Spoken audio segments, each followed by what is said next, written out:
Hello everyone, welcome back to my channel. Topic that we'll be covering today is linear regression. It is from paper 2, that is Quant.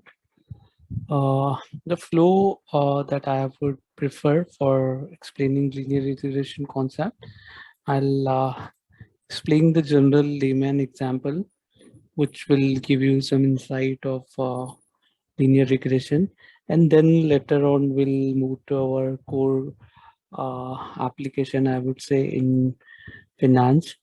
And this is linked, I mean, the data that I'll be using for our calc is same, which I had used when I explained you what is beta.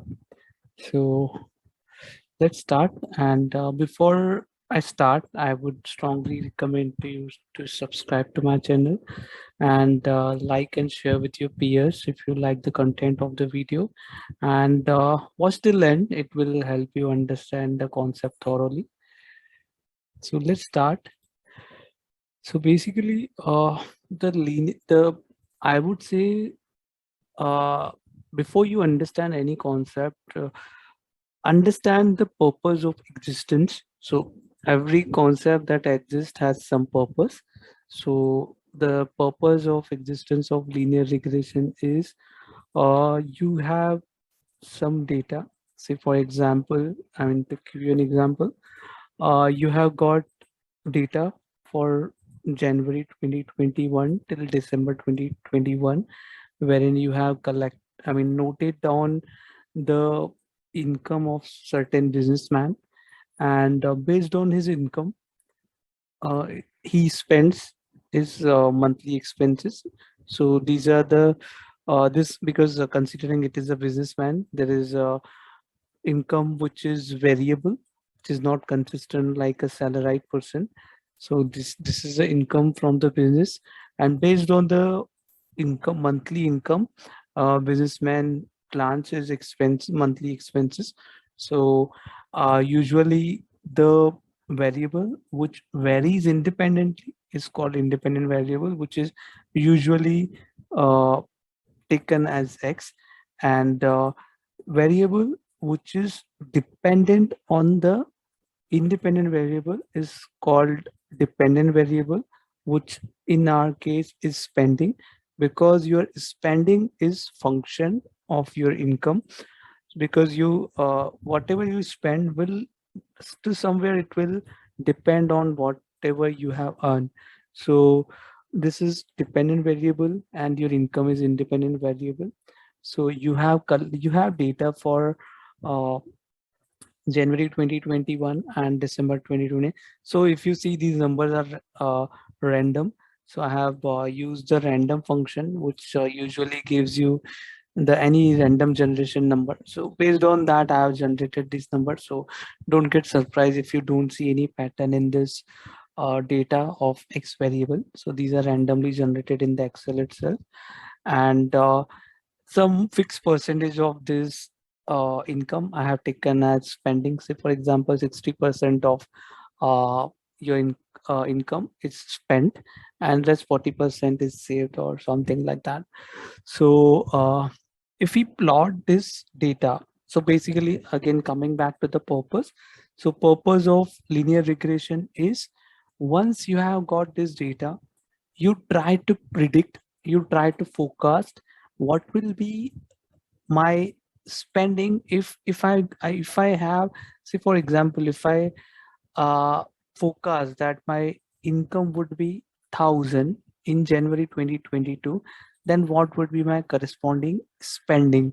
So that's what the objective of the linear regression is.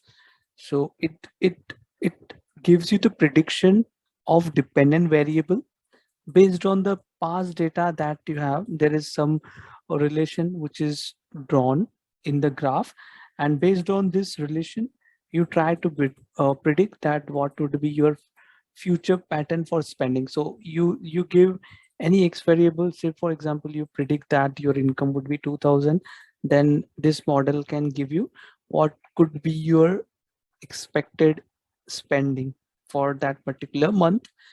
So this is what the purpose of the linear regression is.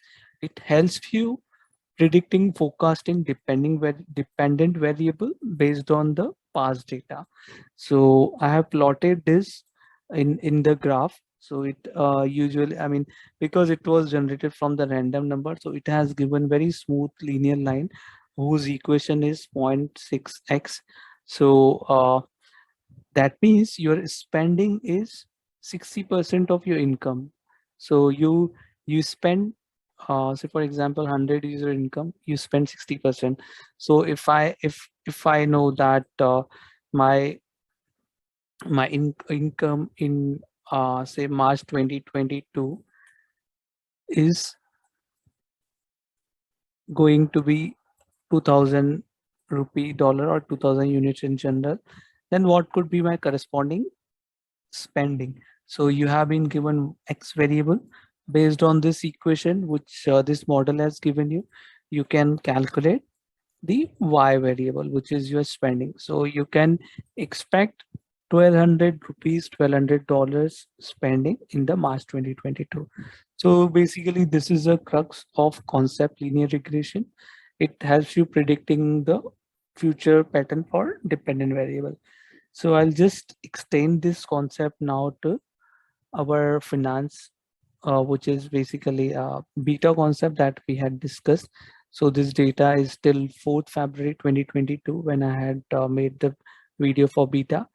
So these are the corresponding returns. So usually the reason that this particular uh, line is plotted because your stock return, that is how Apple stock, I mean, moves when your market data. So in this, if I have to say X and Y variable, your market is independent variable because Nifty, or in this case S&P, will move on its own, and and the movement of this will derive the return of your stock.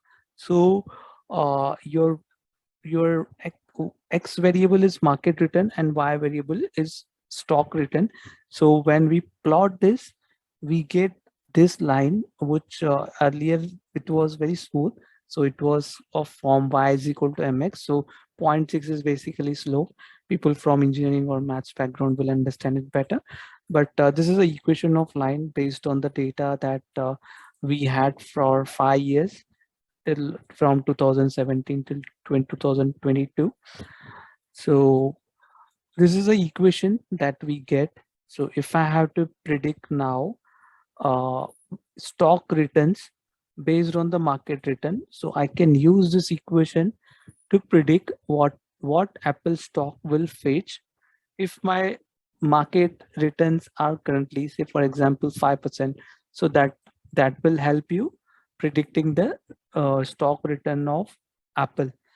And if you observe carefully, we had calculated, this is just a slide of the topic from linear regression.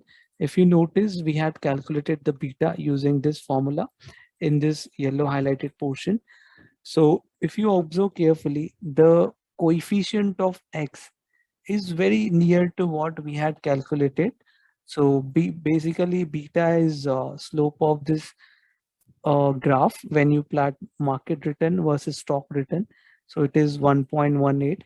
That means your Apple stock and the beta of Apple stock is 1.18. But one more point that I'll cover in the next video. This is, if you observe carefully, the R square is 0.3981%. That is 39%, I mean 40% approximately.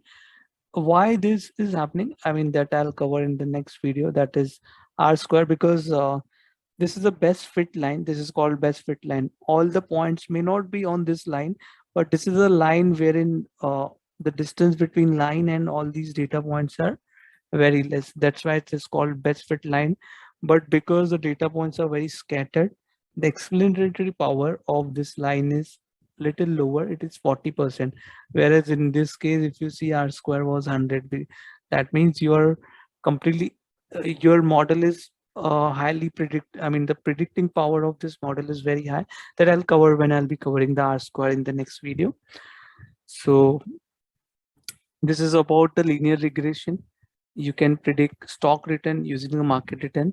In general, you can apply this concept to other areas also, like you have got sales data for 12 months.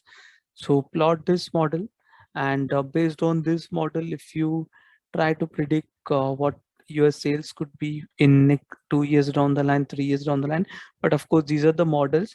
Single variable may not be able to explain the complete change in your dependent variable. You may have to include more variables which will try to uh, explain the move in the dependent variable much better. But yeah, just for a theoretical understanding, you can take some sales data for a year, and you to try to predict what could be your predict forecast sale for next 6 months. So this is I had for linear regression to share with you guys. If you like the content, or if you have any feedback, please do comment in the comment box. Thank you for watching. Stay connected with the channel. Thank you very much.